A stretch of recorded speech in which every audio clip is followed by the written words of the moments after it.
Find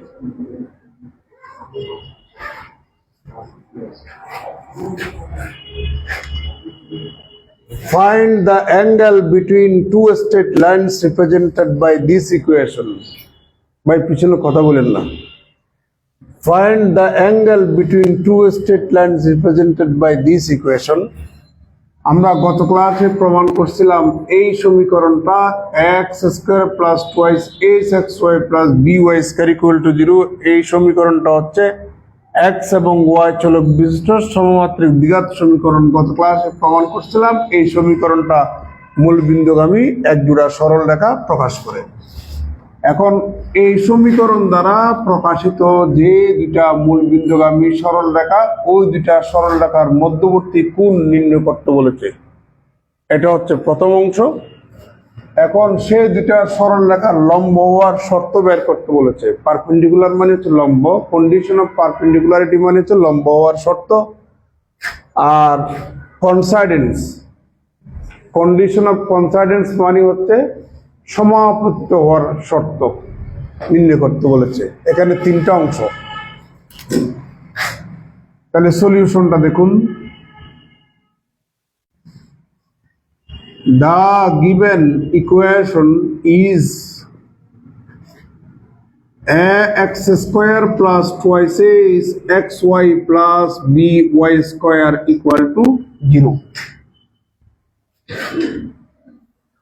That is,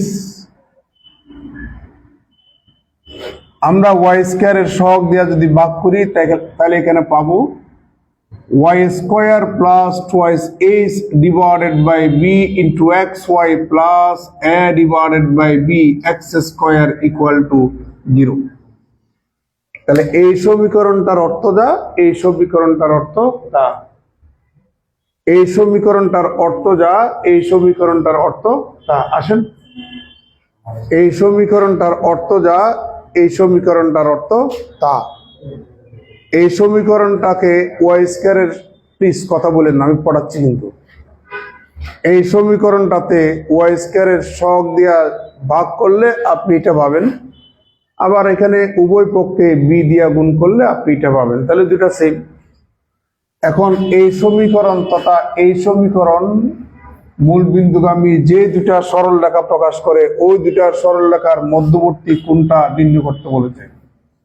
আমরা গত ক্লাসে প্রমাণ করছিলাম এই সমীকরণটা মূল বিন্দুগামী দুটা সরল রেখা প্রকাশ করে। এই সমীকরণটা মূল বিন্দুগামী দুটা সরল রেখা প্রকাশ করে। Since equation 1 is a homogeneous equation of second degree in xy, so it represents two straight lines passing through the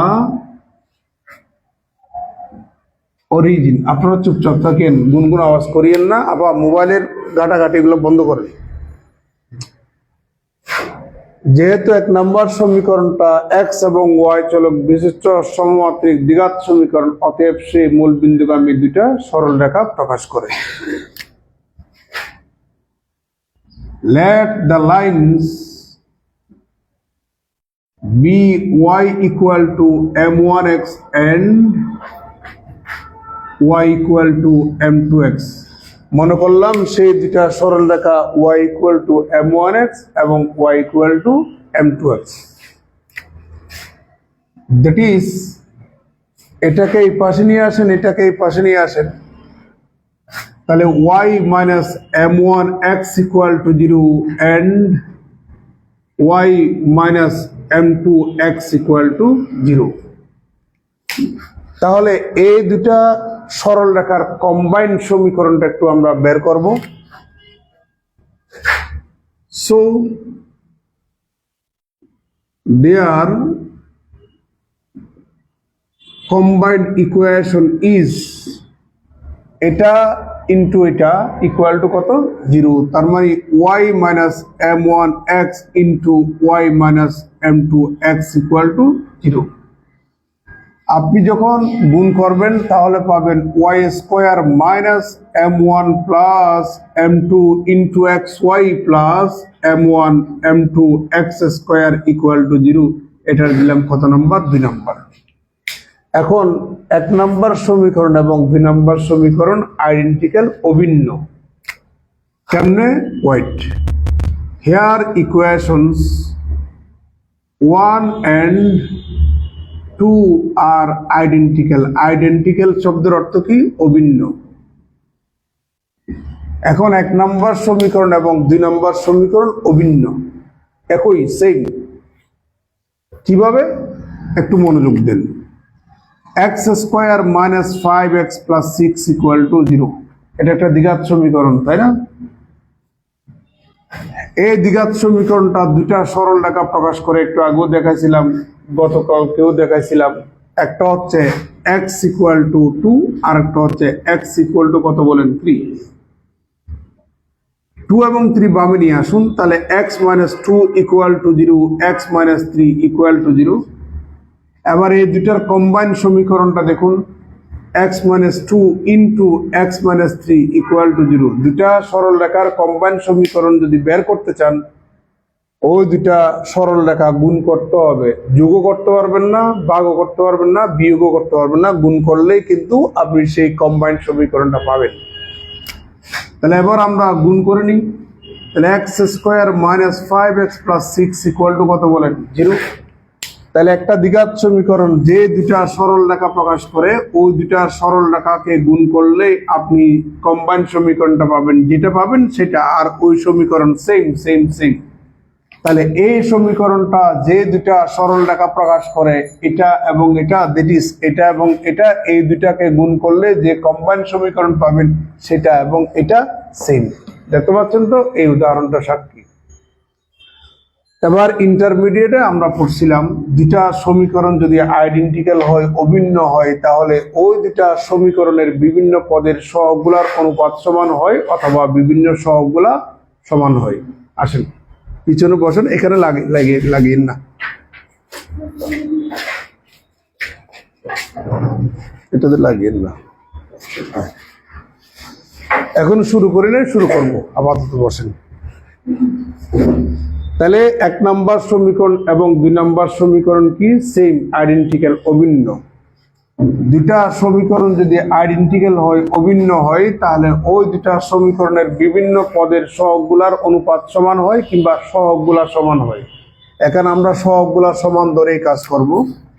তাহলে সো উই হ্যাভ, আমরা পাই, তাহলে কি পাচ্ছি? এখানে x স্কয়ারের সহগ হচ্ছে m1 m2, তাহলে m1 m2, আর এখানে x স্কয়ারের সহগ হচ্ছে a divided by b, and এখানে xy এর সহগ হচ্ছে মাইনাস m1 প্লাস m2, আর এখানে xy এর সহগ হচ্ছে twice is divided by b, that is m1 plus m2 equal to minus twice is divided by b। একটু পর্যন্ত কারো কোনো আপত্তি আছে? এবার আমরা একটু চিত্র অঙ্কন করি, সবার মনোযোগ চাই। এটা হচ্ছে x অক্ষ, এটা y অক্ষ, দিস ইজ অরিজিন। এই সমীকরণটা যে দুটা সরল রেখা প্রকাশ করে, ওই দুটা সরল রেখা নিঃসন্দেহে মূল বিন্দুগামী। তো একটা এটা ধরলাম আর একটা এটা ধরলাম, দুটা মূল বিন্দুগামী সরল রেখা। আমরা এই সরল রেখাটার সমীকরণ ধরলাম y ইকুয়াল টু m1x, আর এই সরল রেখার সমীকরণ ধরলাম y ইকুয়াল টু m2x। আমাদেরকে বলছে এই সমীকরণ দ্বারা প্রকাশিত মূল বিন্দুগামী যে দুটা সরল রেখা, ও দুটা সরল রেখার মধ্যবর্তী কোণ বের করতে। আমরা সেই দুটা মধ্যবর্তী কোণ ধরে নিলাম কত? থিটা। এখন থিটার মানটা আমরা বের করব। Let theta be the angle between the lines y equal to m1x and y equal to m2x। আমরা মনে করে নিচ্ছি এই দুইটা সরল রেখার মধ্যবর্তী অ্যাঙ্গেল কত, থিটা। এখন সেই থিটার মানটা আমাকে বের করতে হবে। আমি আরো মনে করে নিচ্ছি এই সরল রেখাটা x অক্ষের ধনাত্মক দিকে থিটা 1 অ্যাঙ্গেল করেছে, আর এই সরল রেখাটা x অক্ষের সাথে ধনাত্মক দিকে থিটা 2 অ্যাঙ্গেল করেছে। লেট আমরা মনে করে নিচ্ছি the lines y equal to m1x and y equal to m2x make the angles theta 1 and theta 2 ঢুকছেন, theta 2 with x-axis respectively।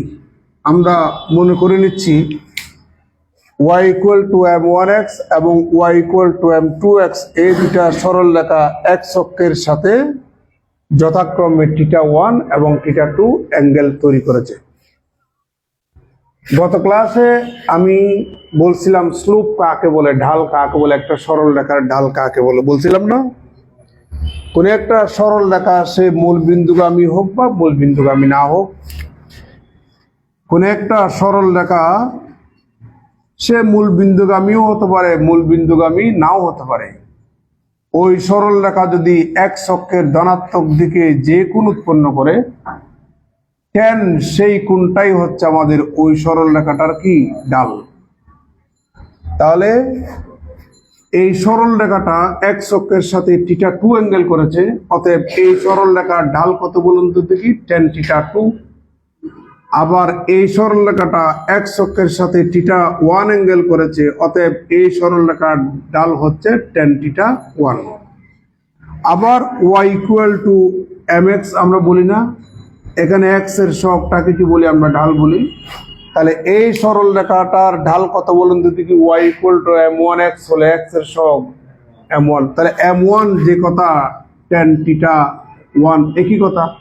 Similarly tan theta 2 যে কথা m2 একই কথা। দেখা যাচ্ছে? ওকে, একটু কার কোনো আপত্তি আছে নি? আচ্ছা, উই হ্যাভ, আমরা চিত্রের মধ্যে দেখতে পাচ্ছি থিটা 1 থেকে যদি থিটা 2টা যদি আমরা বাদ দিই তাহলে থিটাটা পাবো। আমাদের তো থিটা দরকার। তাহলে we have theta equal to theta 1 minus theta 2। আমরা উভয় পক্ষে tan নেব, আমরা উভয় পক্ষে tan নেব নাকি tan গুণ করেছেন? আমরা উভয় পক্ষে কি tan গুণ করেছি? tan গুণ করলে তো আমরা তো থিটার ডান পাশেও tan গুণ করতে পারতাম, তাহলে কোনো লাভ হইতো না। তাহলে উভয় পক্ষে tan গুণ করা যায় না, উভয় পক্ষে লগ গুণ করা যায় না, উভয় পক্ষে লগ নেওয়া যায়। লগ নেওয়া এক জিনিস, গুণ করানো জিনিস। উভয় পক্ষে tan নিলাম, এখানে tan গুণ করি নাই, দেখিয়েন। আপনারা জানেন যে tan a মাইনাস b সমান হচ্ছে tan a minus tan b divided by 1 plus tan a tan b। তাহলে এখানে পাচ্ছি আমরা tan theta 1 minus tan theta 2 divided by 1 plus tan theta 1 tan theta 2। কারো কোনো আপত্তি? এবার আমরা মানগুলা বসিয়ে দেব। और tan theta equal to tan 1 tan theta 2 tan theta 1 এর মানগুলো আমরা কি করব, বসিয়ে দেব। তাহলে এখানে পাচ্ছি m1 minus m2 divided by 1 plus m1 m2 equal to, আমার কিন্তু m1 প্লাস m2 এর মান জানা আছে, আমার মান জানা আছে m1 m2 এর, বাট m1 মাইনাস m2 এর তো মান জানা নাই। তাহলে করবোটা কি? এখানে আমরা একটা কাজ করি, সেটা হচ্ছে রুট দেব m1 মাইনাস m2, আবার বর্গও করব মানের জন্য পরিবর্তন না হয় 1 plus m1 m2 equal two, এবার দেখুন a minus b whole square সমান a plus b whole square minus 4ab তাহলে এখানে পাচ্ছি m1 plus m2 whole square minus 4ab divided by 1 plus m1 m2 আমি আচ্ছা और tan থিটা ইকুয়াল টু মানগুলো এবার বসিয়ে দেন root over m1 plus m2 সমান হচ্ছে minus twice a divided by b whole square minus 4 into a divided by b divided by 1 plus a divided by b মানগুলা বসিয়ে দিলাম। এবার আপনি ক্যালকুলেশন করুন, ক্যালকুলেশন করলে আপনি পেয়ে যাবেন এখানে root over 4h square divided by b square 4h square divided by b square minus এখানে পাবেন 4a ডিভাইডেড বাই বি। আমি যদি এখানে আরেকটা বি নিই এখানে বি স্কয়ার হয়ে যাবে ডিভাইডেড বাই লসাগু নেন এ প্লাস বি ডিভাইডেড বাই কত বি, নিচে লিখলে দেখা যাবে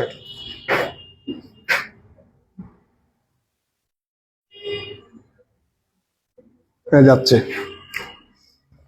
ইকুয়াল টু আমরা উপর থেকে রুটের ভিতর থেকে 4 কমন নিতে পারে, নিচে বি স্কয়ার কমন নিতে পারে, তাহলে বাইরে হলে 2/b হবে, তাহলে 1/b নিচের 1/b ক্যান্সেল, এখানে পাবেন 2 into root over h square minus ab divided by a plus b। এটা হচ্ছে tan থিটার মান।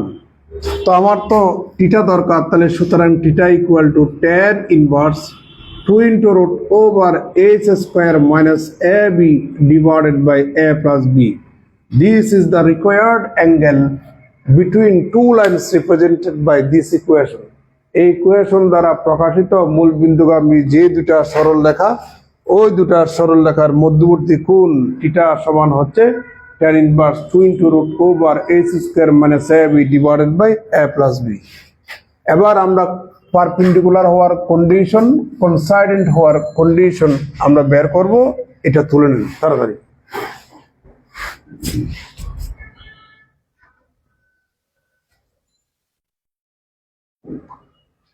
তোলা শেষ?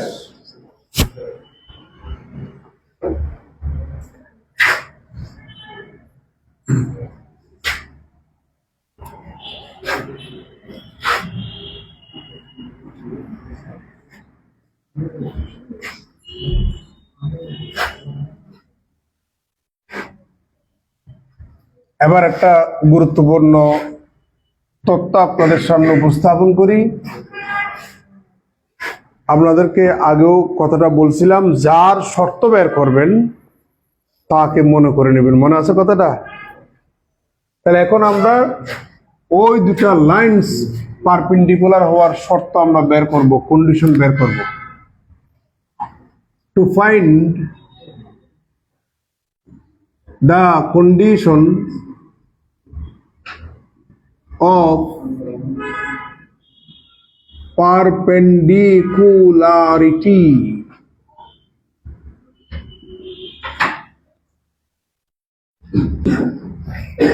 ওই দুটা সরল রেখা লম্ব হওয়ার শর্ত আমরা বের করব। তাহলে যার শর্ত বের করব তাকে মনে করে নেব। তাহলে কার শর্ত বের করতে যাচ্ছি? ওই দুটা সরল রেখা লম্ব হওয়ার শর্ত বের করতে যাচ্ছি। তাহলে আমরা মনে করে নেব ওই দুটা সরল রেখা perpendicular. Let the lines be perpendicular. Perpendicular শব্দের অর্থ কি বলছিলাম? লম্ব। ওই দুটা সরল রেখা লম্ব। সো থিটার মান অবশ্যই কি হবে? 90 ডিগ্রি হবে। এই দুটা সরল রেখা যদি একটা আরেকটার উপর লম্ব হয় তাহলে তাদের মধ্যবর্তী অ্যাঙ্গেল থিটার পরিমাণ কত হবে? 90 ডিগ্রি হবে না? 90 ডিগ্রি হবে না? বাট উই হ্যাভ, আমরা জানি theta equal to tan inverse 2 into root over h square minus ab divided by a plus b। এটা আমরা জানি তো। দ্যাট ইজ tan ইনভার্সটাকে বামে নিয়ে আসুন, তাহলে পাবেন tan theta equal to 2 into root over h square minus ab divided by a plus b। থিটার মান 90 ডিগ্রি এখানে বসিয়ে দেন। তাহলে tan 90 degree equal to 2 into root over S square minus A B divided by A plus B. tan 90 degree সমান কত আপনি বলেন? tan 90 degree সমান কি? অসংজ্ঞায়িত বলতে কি বুঝেন?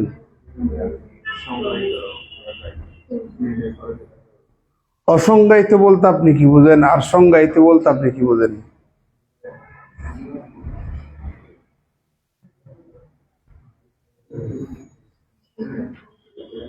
বসেন। অসংজ্ঞায়িত মানে হচ্ছে মিনিংলেস, অর্থহীন। tan 90 ডিগ্রির তো অর্থ আছে, আছে না? বলেন tan 90 ডিগ্রি সমান কত?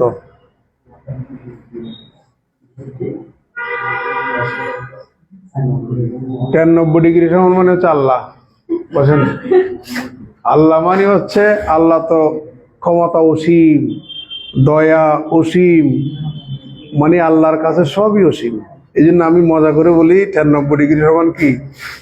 অসীম।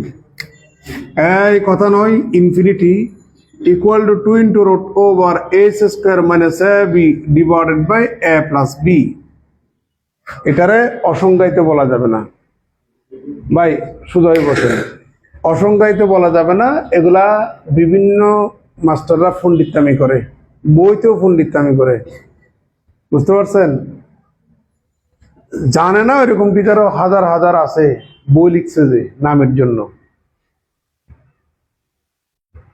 অসংজ্ঞায়িত না, এটা হচ্ছে tan 90 ডিগ্রি সমান হচ্ছে ইনফিনিটি। আর ল্যাগ্রেঞ্জ নাম শুনেছেন? উনি সর্বপ্রথম ইনফিনিটিকে 1/0 দ্বারা সংজ্ঞায়িত করেছেন। অসংজ্ঞায়িত কেমন বলবেন? 2 into root over S square minus A B divided by A plus B. এখন আমরা আড়াআড়ি গুণ করবো নাকি বজ্র গুণন করবো? তো এই টিচাররা বজ্র গুণন বলতো না, বজ্র গুণন নামে কোনো গুণ নাই, আড়াআড়ি গুণ আছে। আড়াআড়ি গুণ করলে আমরা পাই এ প্লাস বি ইকুয়াল টু কত বলেন? 0। শর্ত দেখতে সমীকরণের মতো, তফাৎ হচ্ছে সমীকরণের চলক থাকবে, শর্তের মধ্যে কোনো চলক থাকবে না। এখানে কোনো চলক নাই, এক্স ওয়াই আছে নাই, কিন্তু দেখতে সমীকরণের মতো। তাহলে this is the condition of perpendicularity of two straight lines. এটা কি? এটা হচ্ছে আমাদের এক্স স্কয়ারের সহগ, বিটা কি? ওয়াই স্কয়ারের সহগ। এখন অন্যভাবে নিয়ে নাম মেয়েরা, যখন একজন গর্ভবতী মহিলা ডাক্তারের কাছে যায়, ওই গাইনি বিশেষজ্ঞ আলট্রাসোনোগ্রাফি দেয়। আলট্রাসোনোগ্রাফি করার পরে যিনি করান উনি বলে দেয় যে আপনার বেবি ছেলে হবে কিংবা মেয়ে হবে। কেন? কিছু সিমটম আছে, ওটার উপর বেসিস করে। তা আমাদেরও কিছু সিমটম আছে। সিমটম হচ্ছে কোন একটা সমমাত্রিক দ্বিঘাত সমীকরণের এক্স স্কয়ারের সহগ ওয়াই স্কয়ারের সহগের যোগফল যদি 0 হয়, তাহলে ওই দ্বিঘাত সমীকরণটা বা ওই দ্বিঘাত সমমাত্রিক সমীকরণটা মূল বিন্দুগামী যে দুটা সরল রেখা প্রকাশ করে, ওই দুটা সরল রেখার মধ্যবর্তী অ্যাঙ্গেল 90 ডিগ্রি হবে, কিংবা ওই দুটা সরল রেখা একটা আরেকটার উপর লম্ব হবে। এটাই হচ্ছে আমাদের শর্ত। দ্যাট ইজ, এভাবে লিখতে পারেন, the sum of coefficients of x square and y square is equal to 0। তুলে নেন, এটা হচ্ছে লম্ব হওয়ার শর্ত।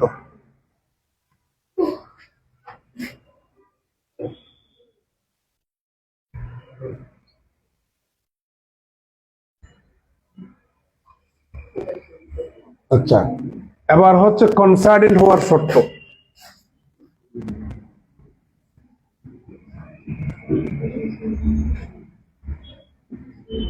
শুনেন, কনসার্ডেন্ট মানে হচ্ছে, এটা কলম দাও,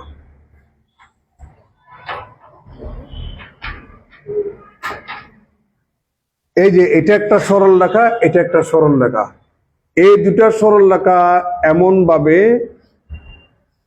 একটা আরেকটার উপর অবস্থান করছে যেন দুইটা সরল রেখা কি মনে হচ্ছে? এক। এই ঘটনাটাকেই বলা হয় কনসাইডেন্ট বা সমাপতিত। তাহলে এখন এই দুটা সরল রেখা যখন এইভাবে করে একটা আরেকটার উপর যদি লেগে যায়, তাহলে আমরা বলবো দুটা সরল রেখা কি কনসাইডেন্ট। এটা কি প্যারালাল, সমান্তরাল? সমান্তরাল হচ্ছে এটা, এই দুটো হচ্ছে সমান্তরাল। কিন্তু একটা আরেকটার উপর লেগে যাওয়াটার অর্থ কিন্তু সমান্তরাল না। কিন্তু বিভিন্ন বইতে এখানে বলছে কন্ডিশন অফ প্যারালালিজম, সরল রেখা দুটা সমান্তরাল হওয়ার শর্ত। এখানে তো দুটা সরল রেখা মূল বিন্দু দিয়ে যাচ্ছে, প্যারালাল হওয়ার কোনো সুযোগ নাই। একটা আরেকটার উপর কনসাইড হবে, সমাপতিত হবে, এখানে প্যারালাল হবে না। দেখেন অনেক বইতে কিন্তু এখানে কনসাইডের জায়গায় কি দিয়েছে, প্যারালাল দিয়েছে, এটা হবে না। তো যার শর্ত বের করবেন তাকে মনে করে নেবেন, আমরা মনে করে নিচ্ছি ওই দুটা সরল রেখা কনসাইড। যদি কনসাইড হয় তাহলে তাদের মধ্যবর্তী অ্যাঙ্গেল কি হবে? অবশ্যই 0 ডিগ্রি হবে। একটা আরেকটার উপর লেগে গেলে 0 ডিগ্রি।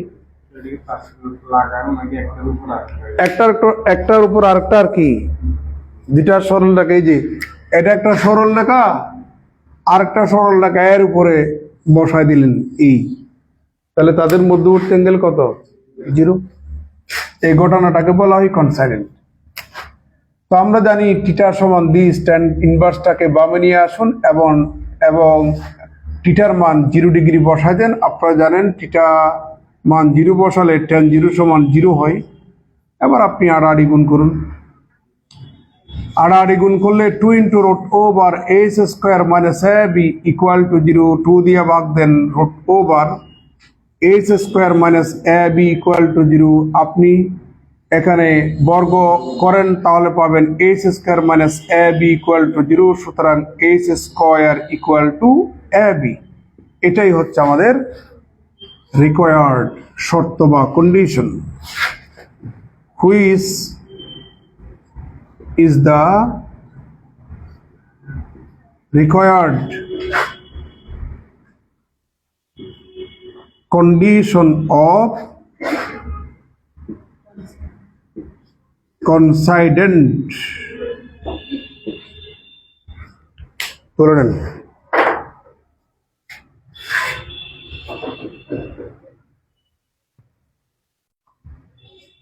এর ভিতরে 3টা থিওরি, এর আগে একটা, আজকে মোট 4টা থিওরি পড়ানো হয়েছে।